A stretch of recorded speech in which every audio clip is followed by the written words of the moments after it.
also replied, "This also is a knot."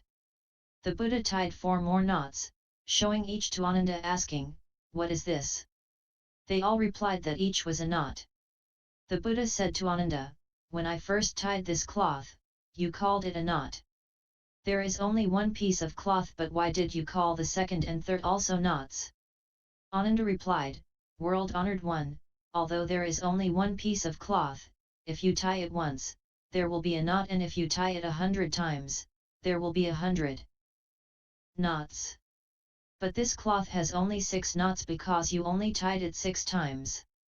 Why do you agree to my calling the first tie a knot and disagree to the second and third ones also being called knots?"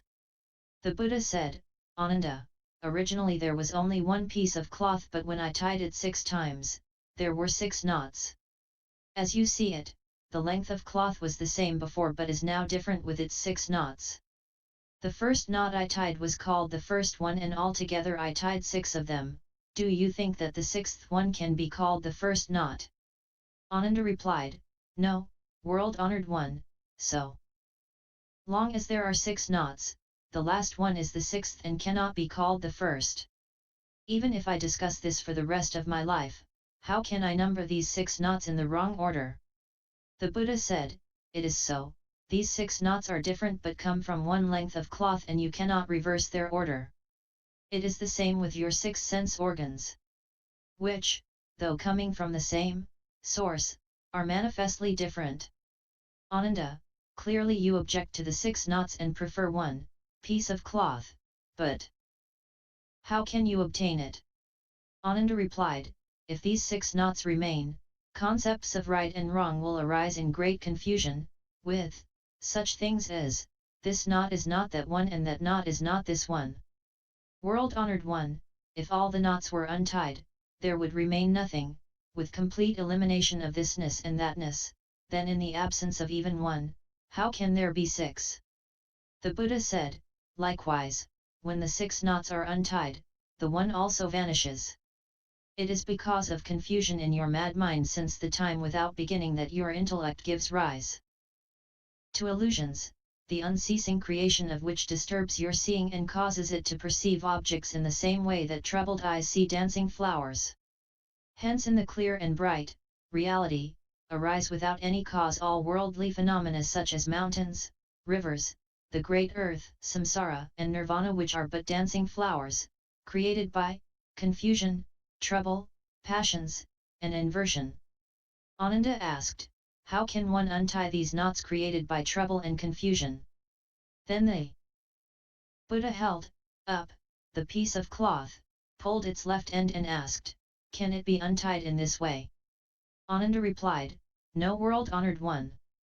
The Buddha then pulled the right end and asked, "Can it be untied in this way?" Ananda replied, "No, world-honored one." The Buddha said, "I have pulled both ends of the cloth but have been unable to untie the knot. What will you do now?" Ananda replied, "World-honored one, each knot should be untied in its center, heart, dot." The Buddha said, "Correct, Ananda, correct. A knot should be untied from its heart."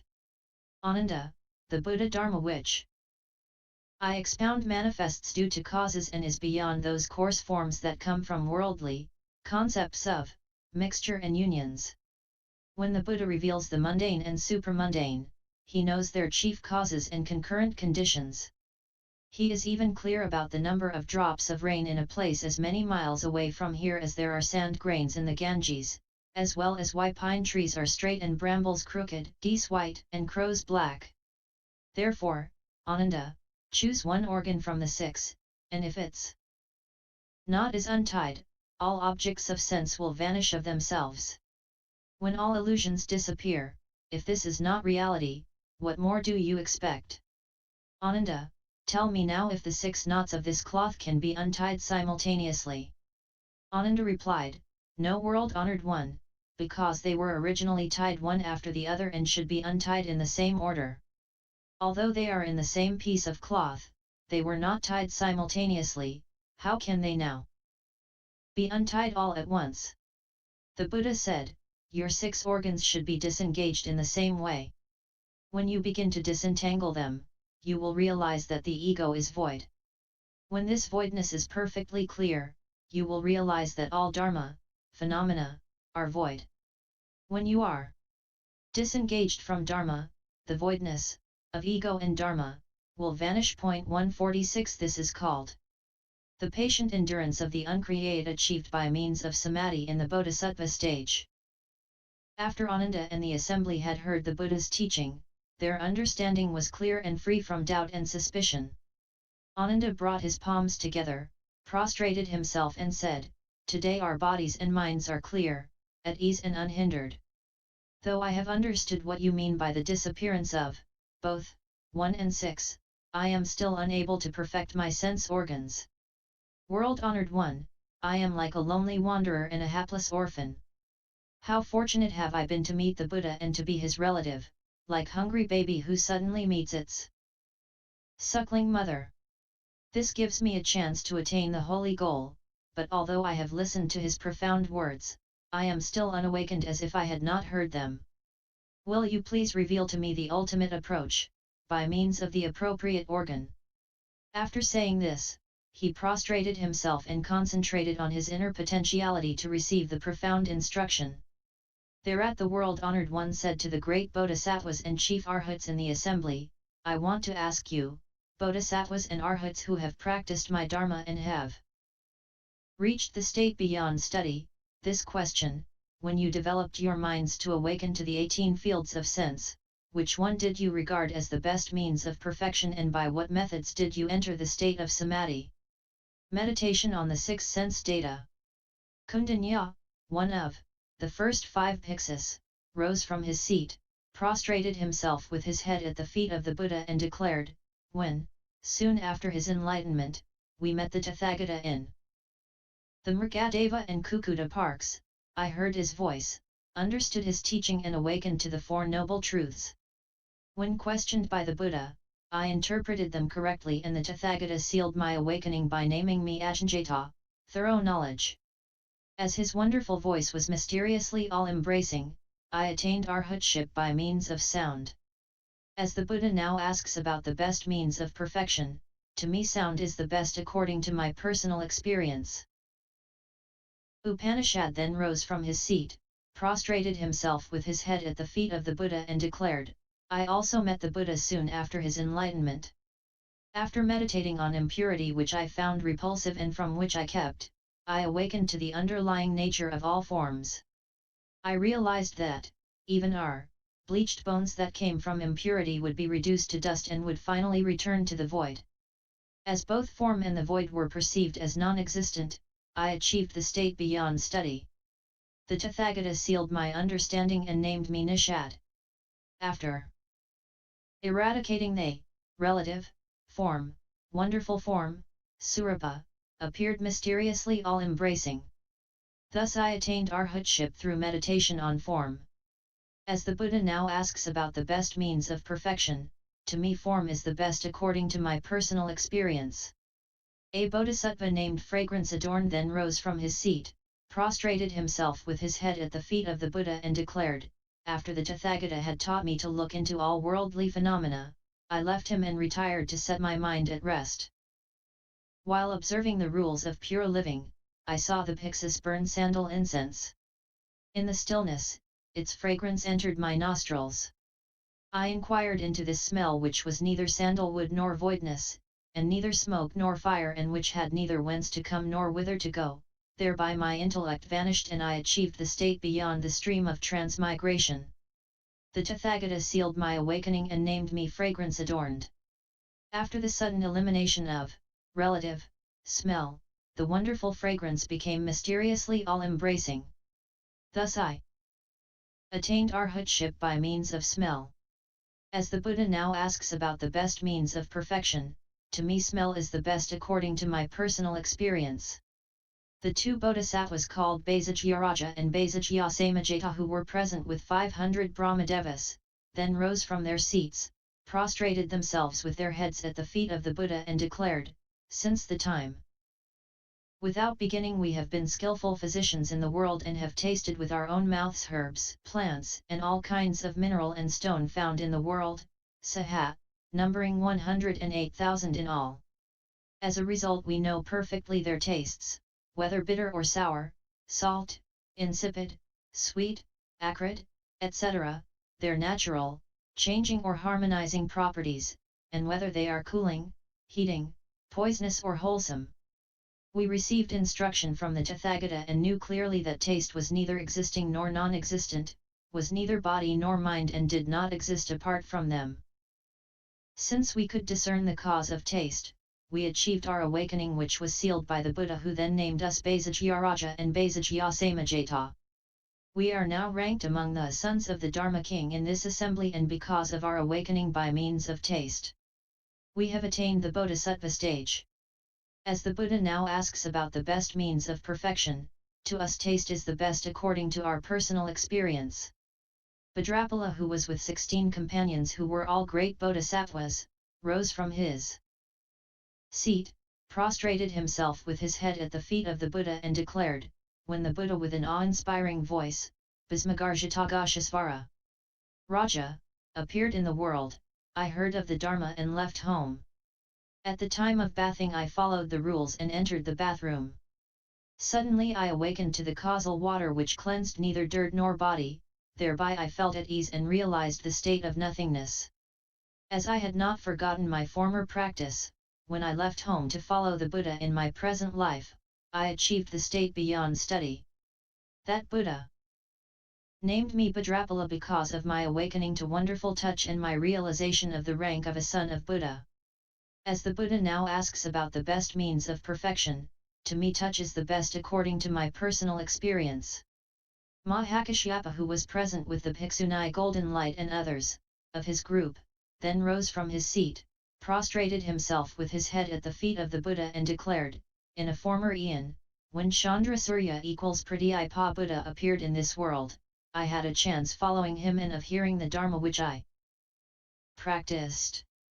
After he had passed away, I revered his relics, lit lamps to perpetuate his light and decorated his statue with pure gold powder. Since then, in every subsequent rebirth, my body has been radiant with perfect golden light. This Bhikshuni Golden Light and the others who are with her, are my retinue because we developed the same mind at the same time. I looked into the 6 changing sense data which can be reduced to complete extinction only through the state of nirvana. Thus my body and mind were able to pass through hundreds and thousands of eons in a finger snap. By eradicating all dharma, things and ideas, I realized arhatship, and the world-honored one declared that I was the foremost disciplinarian. I awakened to the wonderful dharma, thereby putting an end to the stream of transmigration. As the Buddha now asks about the best means of perfection, to me dharma are the best according to my personal experience. Meditation on the 5 sense organs. Ananda then rose from his seat, prostrated himself with his head at the feet of the Buddha and declared, after I left home, I was always very fond of sleep and the Tathagata scolded me, saying that I was like an animal. After this severe reprimand I wept bitterly and blamed myself. Because of my sadness, I did not sleep for 7 successive nights and went completely blind. Then the world-honored one taught me how to take delight in the enlightening Vajra Samadhi, which enabled me to perceive, not with my eyes, but my mind, the pure truth pervading the 10 directions, very clearly. Perceptible, as easy to see as a mango held in my own hand. The Tathagata sealed my attainment of arhatship. As he now asks about the best means of perfection, to me seeing is, according to my personal experience, the best which is made possible by turning the organ of sight back to its source. Kesadrapanthaka then rose from his seat, prostrated himself with his head at the feet of the Buddha and declared, I did not know much about the Dharma, for want of reading and reciting the scriptures. When I first met the Buddha, I heard of the Dharma and then left home. I tried to memorize a line of his Gatha but failed for 100 days because as soon as I could retain its first words, I forgot the last ones, and when I could remember the last words, I forgot the first ones. The Buddha took pity on my stupidity and taught me how to live in a quiet retreat and to regularize my breathing. At the time I looked exhaustively into each in and out breath and realized that its rise, stay, change and end lasted only an instant, Kasana, thereby my mind became clear and unhindered until I stepped out of the stream of transmigration and finally attained arhatship. I came to stay with the Buddha who sealed my realization of the state beyond study. As he now asks about the best means of perfection, to me breathing is the best according to my personal experience in turning the breath back to the condition of nothingness. Gavampati then rose from his seat, prostrated himself with his head at the feet of the Buddha and declared, because of my verbal sin when I trifled with monks in a former eon, in every succeeding rebirth I have been born with a mouth that always chews the cud like a cow. The Tathagata taught me the pure and clean doctrine of one mind which enabled me to eliminate the conception of mind for my entry into the state of samadhi. I looked into tasting, realized that it was neither a subjective substance nor an objective thing and leaped beyond the stream of transmigration. I thereby disengaged myself from both the inner body and mind and the outer universe and was released from the three worlds of existence. I was like a bird escaping from its cage, thus avoiding impurities and defilements. With my Dharma now pure and clean, I attained arhatship and the Tathagata personally sealed my realization of the stage beyond study. As the Buddha now asks about the best means of perfection, to me the turning of taste back to its knower is the best according to my personal experience.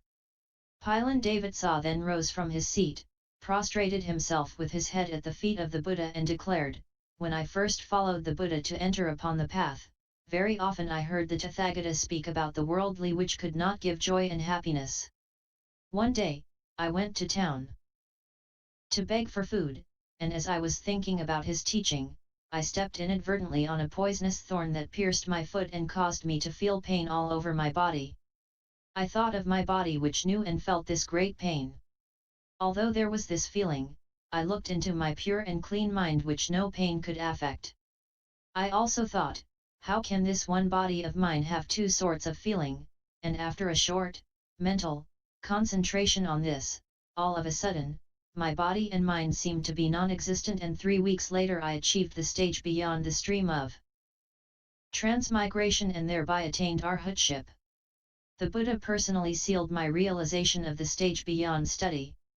As he now asks about the best means of perfection, to me the pure awareness that wipes out the conception of body is the best according to my personal experience.